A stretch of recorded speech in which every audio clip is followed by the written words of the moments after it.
बीरेंद्र सिंह कहीं ना कहीं पार्टी में उपेक्षित है? देखिए, ये कहना तो गलत है चौधरी साहब का कि उन्हें मान सम्मान नहीं मिला। वहीं उनके बेटे विजेंद्र सिंह जी को भी सांसद का टिकट दिया और वो जीते भी, और अब भी उन्हें पूरा मान सम्मान मिल रहा है। उनकी धर्मपत्नी को भी चुनाव लड़ाया गया। अच्छा, आप ये मानते हैं कि जेजेपी के साथ गठबंधन में चुनाव लड़ने चाहिए आगामी, चाहे विधानसभा हो लोकसभा? देखिए, ये फैसले तो आला कमान लेंगे। आपका निजी ओपिनियन क्या है? जो अब गठबंधन है तो उसको चलाना चाहिए। हुड्डा और बीरेंद्र एक हो जाते हैं तो 80 सीटें जीत सकते, तो 80 सीटें जीत सकते। आपको लगता है? आपको लगता अगर ऐसा है कि ऐसा हो सकता है? मैंने थोड़ी बयान दिया, बयान तो मुझे कहने में क्या जाता है। जींद के अंदर बड़ी रैली हो या ना हो, जींद कम से कम जींद में 2 या 3 सीट लगभग मान के चलिए भारतीय जनता पार्टी की आएंगी। एक नाराजगी रहती है कि अफसर सुनते नहीं है। आपने कई बार इसमें चंडीगढ़ में शिकायत भी की है, आप मुख्यमंत्री से भी कर चुके हैं और स्पीकर साहब से भी आपने शिकायत की है। ऐसा शुरू में ऐसा लगता था मुझे भी, लेकिन मेरे ख्याल से अफसरों को भी समझ आ गई कि मैं कहाँ पे हूँ। वो लोग भी मुझे ऑफिसर भी हल्के में ले रहे थे, अब कोई भी ऑफिसर मुझे हल्के में नहीं लेता। हरियाणा की राजनीतिक राजधानी कहे जाने वाला जींद एक बार फिर से सुर्खियों में है। पिछले कई समय से अगर देखें तो यहाँ पर बड़ी बड़ी रैलियां हो रही हैं और कल एक और बड़ी रैली चौधरी बीरेंद्र सिंह ने यहाँ पर की और कहीं ना कहीं बीजेपी को ये संकेत दिया कि अगर जेजेपी का साथ नहीं छोड़ा तो वो पार्टी छोड़ देंगे। जींद से विधायक हैं बीजेपी के कृष्ण मिड्डा, वो हमारे साथ हैं, उनसे बातचीत करेंगे कि आखिरकार जींद जिले में वो इस अब जो राजनीति गर्म हुई है उसको कैसे देखते हैं और इनका स्टैंड क्या है। क्या बीरेंद्र सिंह को बीजेपी मनाएगी, अपने साथ रखेगी, या बीजेपी के लिए कहीं ना कहीं बीरेंद्र सिंह के दरवाजे बंद होते नजर आ रहे हैं? सर, क्या मानते हैं? बीरेंद्र सिंह ने कल एक बड़ी रैली की और साफ तौर पर कह दिया कि अगर आप जेजेपी को नहीं छोड़ते तो वो पार्टी छोड़ देंगे। देखिए, चौधरी बीरेंद्र सिंह जी की कल एक कामयाब रैली थी और जो उन्होंने ये कहा कि उन्हें जेजेपी को छोड़ देना चाहिए, ये सब फैसला आला कमान लेंगे। और अगर ऐसी कोई मन में विचार थे भी माननीय चौधरी वीरेंद्र सिंह जी के दिमाग में ऐसी कोई बात थी तो उन्हें संगठन में बैठ के इस विषय पे हर पहलू पे चर्चा करनी चाहिए और चर्चा करने के बाद जो भी फैसला हो उसे मंजूर करना चाहिए। अब माना जाता है और ये अंदर खाते कहा जाता है कि बीरेंद्र सिंह कहीं ना कहीं पार्टी में उपेक्षित हैं। उनको एक शंका है कि आने वाले समय में सीट नहीं मिलेगी और टिकट नहीं मिलेगी और आगे और दिक्कतें सामने आएंगी। जो कद है उस तरह से उनको मान सम्मान बीजेपी में नहीं मिला। देखिए, ये कहना तो गलत है चौधरी साहब का कि उन्हें मान सम्मान नहीं मिला। देश के प्रधानमंत्री जी ने भी उन्हें अपने कैबिनेट में उनको लेने का काम किया और इतना बड़ा मान सम्मान उन्हें देने का काम किया। वहीं उनके बेटे विजेंद्र सिंह जी को भी सांसद का टिकट दिया और वो जीते भी, और अब भी उन्हें पूरा मान सम्मान मिल रहा है। उनकी धर्मपत्नी को भी चुनाव लड़ाया गया, प्रेमलता मैडम को भी। इससे ज्यादा और सम्मान क्या चाहिए? और पार्टी ऐसा नहीं है कि किसी प्रकार से कोई पार्टी उन्हें नजरअंदाज करेगी। अब की बार भी उन्हें अच्छा मान सम्मान दिया जाएगा। पहले भी उन्होंने काफी बार ये कहा है कि मैंने कैबिनेट मिनिस्टर पद छोड़ा जब वो राज्यसभा में थे, तो उसके बदले में उनके बेटे को पद दिया जाना चाहिए था, लेकिन नहीं मिला। तो अब 6 महीने हैं बचे हुए हैं। आपको लगता है कि क्या दबाव बना रहे हैं वो आप लोगों पर या बीजेपी हाईकमान पर कि अब उनको कुछ न कुछ पद दिया जाए, या वो सांसदीय सीट भी चाहते हैं? क्योंकि हिसार लोकसभा से पहले चुनाव लड़ चुके हैं, जीते हैं, सांसद हैं, और अब जिस तरह से हम देख रहे हैं कि हिसार में कुलदीप बिश्नोई का दावा जो है ज्यादा पक्का नजर आ रहा है, तो कहीं ना कहीं उनको अपनी राजनीतिक करियर को दांव पर लगता हुआ देख रहे हैं? नहीं, ऐसी कोई बात नहीं है। हमारे प्रधानमंत्री जी इस विषय पर पूरा ध्यान देंगे। पिछली बार भी उनके बेटे जीते हैं, अब भी बार मुझे ऐसा लगता है कि जो विनिंग कैंडिडेट है उन्हीं को टिकट दिया जाएगा। और मुझे नहीं लगता कि विजेंद्र सिंह जी कुछ ऐसे कमजोर कैंडिडेट हैं, वो अपने आप में बड़ा मायना रखते हैं और दोबारा भी टिकट उन्हीं को मिलेगी। तो आप वकालत करते हैं कि इनको रोकना चाहिए, अगर कहीं ना कहीं उनका मन बीजेपी से दूर हो रहा है तो आप एक रिपोर्ट देंगे, क्योंकि आप जिले में हैं, आप एक रिपोर्ट देते हैं और बीजेपी को हाईकमान को बताते हैं कि बीरेंद्र सिंह साहब को मनाना चाहिए, अगर वो कहीं ना कहीं नाराजगी तो उसको दूर करना चाहिए। वैसे तो सारी रिपोर्टें सरकार के पास रहती हैं। रही मेरी बात करने की, जींद के होने के नाते जो भी अच्छा है वो किया जाएगा। और पार्टी तीसरी बार जो हरियाणा में सरकार बनाने जा रही तो किसी प्रकार से ये नहीं चाहेंगी कोई व्यक्ति हमारा साथ छोड़े। पूरा प्रयास किया जाएगा और कुछ बातें अपनी, कुछ बातें उनकी मानी भी जाएंगी, जो मुझे लगता है। क्या क्या बातें आप अपनी मनवाएंगे? देखिए, मैं तो यही कहूंगा कि जो साथ है साथ बना रहे, एक दूसरे के साथ मिलकर चलेंगे तो अच्छी बात है, वरना हर आदमी के अपने खुले विचार है, कोई कहीं भी जा सकता है। अच्छा, आप ये मानते हैं कि जेजेपी के साथ गठबंधन में चुनाव लड़ने चाहिए आगामी, चाहे विधानसभा हो लोकसभा हो? देखिए, ये फैसले तो आला कमान लेंगे। आपका निजी ओपिनियन क्या है? जो अब गठबंधन है तो उसको चलाना चाहिए। मैं तो यही कहूंगा गठबंधन है तो उसको चलाना भी चाहिए, और गठबंधन जब बना हुआ है तो चलेगा तो इसके परिणाम भी अच्छे ही आएंगे।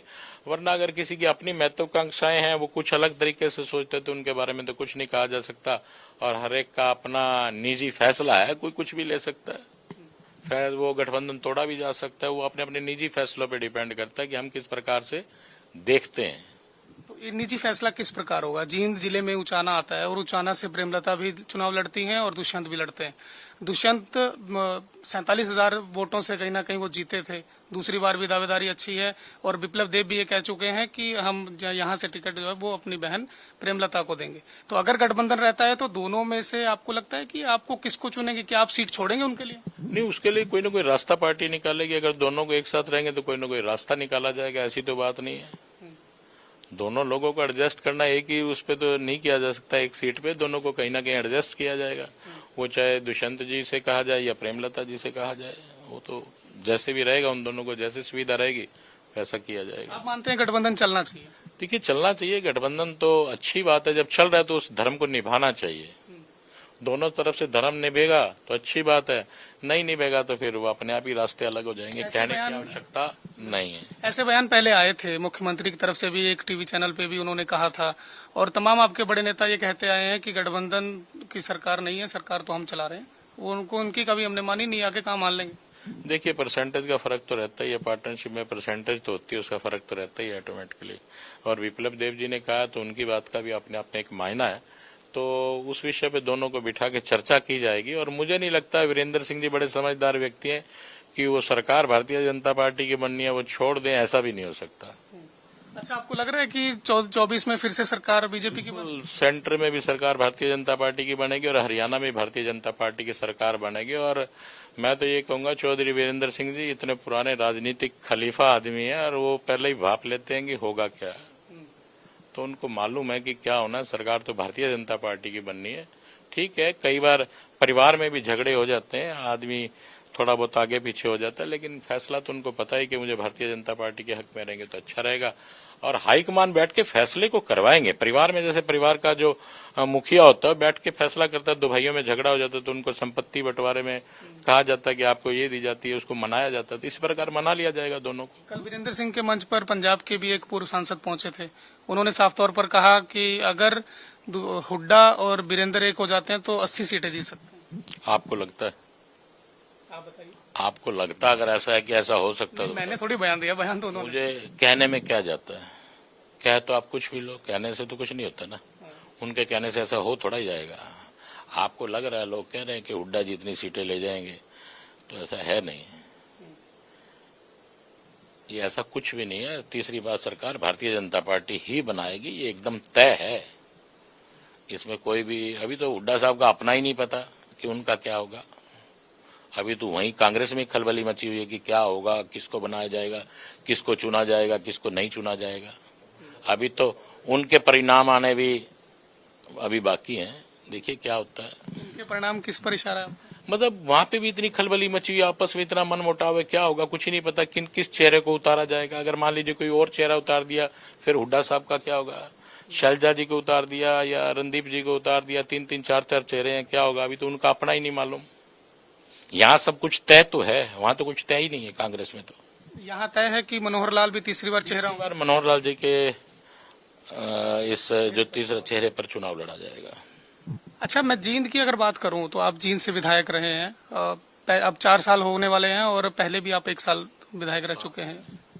पहले भी आपने दिग्विजय को हराया था। नहीं, चलिए, वो तो हारना जीतना तो उस परमात्मा ने लिखा है जी, कौन किसके हाथ से हारेगा वो तो परमात्मा ने तय किया हुआ है। तो इन 4-4.5 साल में आप जींद के लिए क्या कर पाए? जो मूलभूत जरूरतें थी जींद की, खास तौर पर स्वास्थ्य, क्योंकि आप डॉक्टरी पेशे में थे, पहले आपके पिताजी भी थे, तो आप जींद को क्या दे पाए जो आपने सोचा था कि अगर मैं विधायक बनूंगा तो मैं वो जींद के लिए कर पाऊँ? डॉक्टरी पेशे में फिलहाल मैं अब भी हूँ, और मैं दिन के अंदर 1-1.5 घंटा 2 घंटे जैसे भी सुविधा होती है बैठ के पेशेंट देखता हूँ। और आप डॉक्टरी के हिसाब से कह रहे, मेरे पिताजी का सपना था मेडिकल कॉलेज। उन्होंने माननीय मुख्यमंत्री मनोहर लाल जी से मेडिकल कॉलेज जींद के लिए मांगा, और मनोहर लाल जी ने जींद में मेडिकल कॉलेज दिया भी। ये मेरे पिता का सपना था, जो मेरे कार्यकाल में पूरा हो रहा है। ये कह सकता हूँ कि एक बाप के सपनों को बेटे ने पूरा किया और मुझे उम्मीद है मार्च में ये मेडिकल कॉलेज प्रारंभ हो जाएगा। जींद ने कभी भी नहीं सोचा था 18-19 मंजिल बिल्डिंग कभी जींद में बनेगी। आज आप देखें बाईपास से जाके तो जींद दूर से गुड़गांव और फरीदाबाद और दिल्ली की लुक में नजर आता है। वहीं पर मेरा एक सपना था कि जींद को भाखड़ा का पानी मिले। वो प्रोजेक्ट सिरे चढ़ चुका है और मुझे उम्मीद है दीपावली के बाद ये प्रारंभ हो जाएगा। लगभग 1.25 एकड़ जमीन का कोई मामला फंसा हुआ है कि लिफ्टिंग के लिए वो जमीन चाहिए, वो भी जल्दी से जल्दी मुझे उम्मीद है मिल जाएगी। उसके बाद ये कार्य शुरू हो जाएगा। पानी का मुद्दा आप छेड़ते हैं तो पानी, अगर मैं ग्राउंड वाटर की बात करूं तो ग्राउंड वाटर तो खत्म होता जा रहा है। जींद के कुछ गांव में तो जमीन से पानी निकलना बंद हो गया। तो क्या आप वाटर रिचार्जिंग के लिए कुछ कर रहे हैं? मेरे जींद में कोई कॉन्स्टिट्यूंसी में कोई ऐसा गांव में नहीं है जिसमें पानी ना हो सकता पानी थोड़ा बहुत कम ज्यादा तो हो सकता है, लेकिन कोई भी मेरी कॉन्स्टिट्यूंसी में ऐसा नहीं है। अभी क्लस्टर परियोजना मैंने डालामाड़ा खोखरी इस पे क्लस्टर परियोजना प्रारंभ की है, सरकार से पास हुई है, जो लगभग 19 करोड़ रुपए की है और उस पे काम शुरू हो चुका है। जल्दी ही उस पे जो समय अवधि है उसमें वो भी कार्य पूरा हो जाएगा, जिसमें 5-7 गांव को पानी मिलेगा। इसी प्रकार से एक झांझ के अंदर भी एक क्लस्टर परियोजना के लिए ऊपर लिख के भेजा, जिसमें 5-6 गांव उसमें भी आएंगे।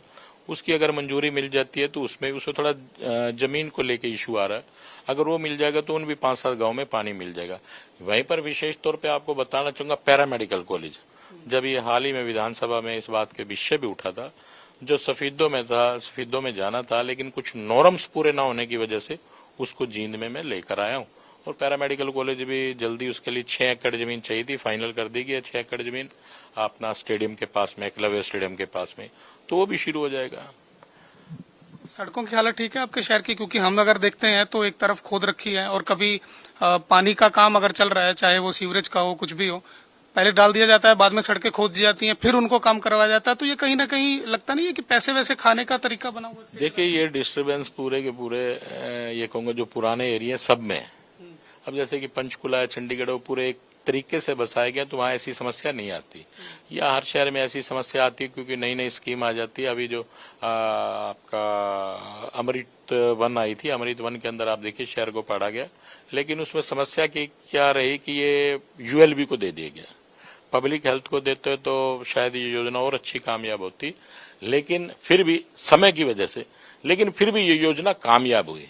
जींद में एक अच्छी बारिश होने के बावजूद 3 घंटे के अंदर 80 से 85% जींद का पानी निकल जाता है। ये योजना कामयाब हुई। अभी सरकार अमृत 2 योजना भी लेके आने का काम कर रही है। जो एरिया और बच चुके हैं उनमें भी ये सब सीवरेज वगैरह डाले जाएंगे। आपका एक और वादा था कि स्ट्रे कैटल फ्री कर दिया जाएगा जींद को, वो तो पूरा नहीं हुआ। देखिए, उसमें थोड़ी दिक्कत आ रही है, तो मैं भी मान रहा हूँ, तो वो तो सभी जगह ऐसी प्रकार से दिक्कत आ रही है, लेकिन उसमें लगे हुए हैं। कितना समय लगेगा? अब तो 1 साल बचे चुनाव में, अगले चुनाव में अगर जनता ने मन बना लिया तो कुछ भी वो पासा पलट सकती है। एक ही विषय पे तो जनता इस प्रकार से नहीं करती, उस विषय पे हम लगे हुए हैं और अपनी तरफ से प्रयास भी चल रहा है कि इसको ठीक किया जाए। ऐसा नहीं है कि प्रयास नहीं चल रहा, प्रयास आप देख भी रहे हैं कि हम लोग प्रयास कर रहे हैं और पहले से तो बेहतर ही है, ये भी हम कहेंगे। ऐसा नहीं कह सकते कि पहले से कोई दिक्कत है, पहले से बेहतर है। और आप इसमें जानते हैं कि दिक्कतें आती हैं इस प्रोजेक्ट के अंदर। अच्छा, आजकल धरना सिटी बनता जा रहा है जींद, कभी किसान धरने पर, कभी कर्मचारी धरने पर, कभी कोई वर्ग धरने पर। तो अभी भी आप एक धरने पे जा रहे हैं, वहां भी आप कह रहे थे कि अगर वो मानते हैं ठीक है, नहीं तो फिर देखते हैं दूसरा रास्ता निकालते। नहीं, इलेक्शन पीरियड में ऐसा होता है। ये अकेला ये नहीं कि इस सरकार में हो रहा है, जितनी सरकारें आती हैं इलेक्शन पीरियड में, लास्ट ईयर में सबको ऐसा सामना करना पड़ता है। उसमें लोगों को लगता है कि हम जितनी शर्तें हम मनवा सकते हैं, ये एक कारण रहता है। और जिस धरने की आप बात कर रहे हैं, उस धरने के लिए जो 25 लाख रुपए उस योजना में पास करवाए गए उस चौक के लिए, लेकिन एनएचआई के नॉर्म्स की वजह से वो चौक बीच में नहीं बन सकता, जिसको हम आज साइड में उस चौक को बनाने का काम कर रहे हैं। और कबीर जी के चौक बनना है, और कबीर जी की वाणी में तो ये लिखा है कि लड़ना तो चाहिए ही नहीं। अगर जो लोग इस बात को लेके लड़ाई कर रहे हैं स्थान को लेके, तो फिर उनको मैं कहता हूँ वो कबीर जी को मानते ही नहीं। कबीर जी को पूरे हिंदुस्तान में क्या विदेश में भी लोग उन्हें मानते हैं, उनकी बातें और उनके जो दोहे हैं पढ़ने से एक शिक्षा मिलती है, तो उनको शिक्षा ही लेनी चाहिए। अच्छा, मैं एक सवाल ये लेना चाहूंगा कि आम आदमी पार्टी जींद से अपनी यात्रा शुरू करती है। इससे पहले हमने देखा तो जब अमित शाह ने भी जींद से अपनी रैलियां शुरू की थी। तो जींद एक बड़ी राजनीतिक राजधानी कहा जाता है। तो जींद में अब की बार अब बीजेपी की कोई रैली देखने को नहीं मिल रही है, तो क्या आप भी कोई आने वाले समय में कुछ बना रहे हैं यहाँ पे प्रोग्राम कि कोई बड़े नेता आए और एक चुनावी माहौल अभी से सेट हो? वैसे तो मैं आपको पहले पीछे वाली बात को आपको पूरा करता हूँ। जो कबीर जी के नाम से चौक बनना है तो हमारे मुख्यमंत्री जी का निवास स्थान का नाम ही संत कबीर कुटिया है, तो उसके बाद तो मुझे लगता है कि कुछ रहता ही नहीं हरियाणा में। और रही बात की आपकी कि बड़े बड़े नेता आ रहे हैं, उन्हें यह पता है कि इस बार जींद के अंदर बड़ी रैली हो या ना हो, जींद कम से कम जींद में 2 या 3 सीट लगभग मान के चलिए भारतीय जनता पार्टी की आएंगी। 5 में से 3 सीट आप इस बार मान के चलिए। अगर कौन सी मान रही है?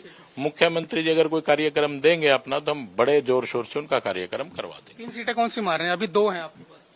नहीं मेरे एक है इस बार तो हमारे पास, अभी एक है, सिर्फ जींद की है। मुझे लगता है कि जींद के साथ आपका सफीदों और उचाना आने की संभावना है अगर गठबंधन नहीं रहता। नहीं तो जुलाना में भी उम्मीद कर सकते हैं कि जुलाना भी आ सकती है। गठबंधन रहेगा तो जुलाना भी आ जाएगा, तो ये क्यों छोड़ दिया आपने? देखिए ऐसा है कि बात वो करनी चाहिए जैसे मैं बड़ा स्पष्ट सा वादियों में कहते नहीं 5 आएंगे नहीं, मैंने 3 कही आपको 5 में से। तो नरवाना वाले जो रामनिवास है वो भी आप लोगों के संपर्क में चल रहे हैं? अगर पार्टी उनके उसमें रहेगी तो वो सीट भी आप मान कर चलिए। वो तो कहते हैं कि मुख्यमंत्री बहुत अच्छा काम करते हैं, दुष्यंत तुम्हारी सुनते ही नहीं है। मैं तो मुख्यमंत्री के गुणगान, मैंने उनका इंटरव्यू किया था, वो सीएम साहब के पूरे गुणगान करते हैं। देखिए सीएम साहब का गुणगान तो पूरा हरियाणा करता है, विधायकों की बात ही अलग है।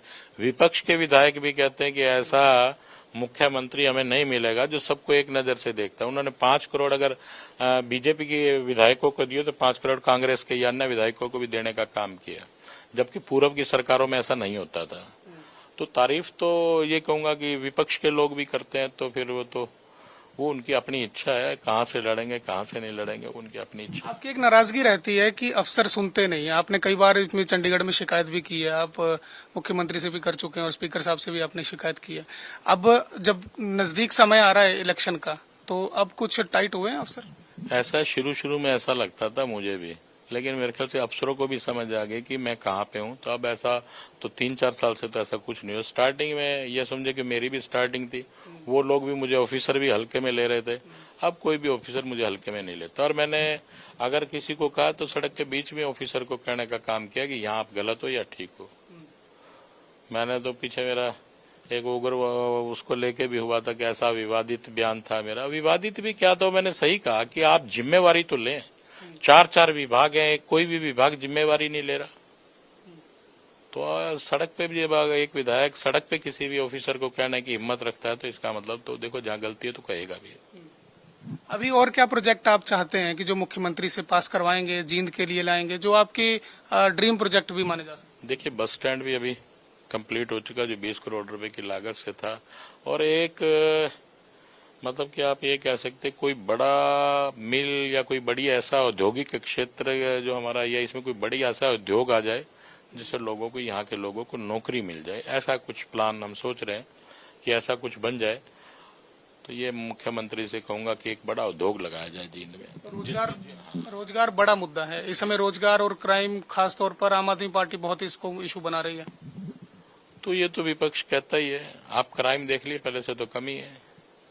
तो वो क्या कहेंगे, ये तो कहने से रहे कि मुख्यमंत्री जी बहुत अच्छे हैं। अगर वो ये बात कहेंगे तो फिर उनको कौन पूछेगा।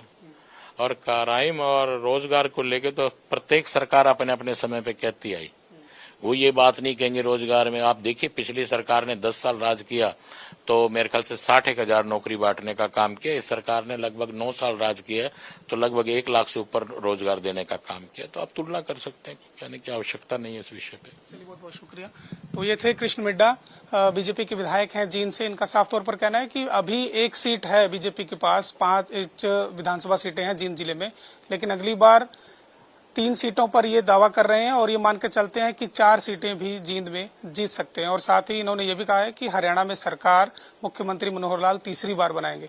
जहां तक बीरेंद्र सिंह की बात है, इनका साफ तौर पर कहना है कि बीरेंद्र सिंह बीजेपी के सीनियर नेता हैं और उनको बीजेपी में ही रहना चाहिए और पार्टी उन्हें पूरा मान सम्मान दे रही है और आगे भी देगी। कैमरा पर्सन साहिब के साथ सुधीर पांडे, पंजाब केसरी टीवी, जींद। हमसे जुड़े रहने के लिए हमारे YouTube चैनल को सब्सक्राइब करें और नई वीडियो की नोटिफिकेशन के लिए बेल आइकॉन को दबाएं। अगर आप ये वीडियो Facebook पर देख रहे हैं तो लाइक जरूर करें और ज्यादा से ज्यादा शेयर करें। धन्यवाद।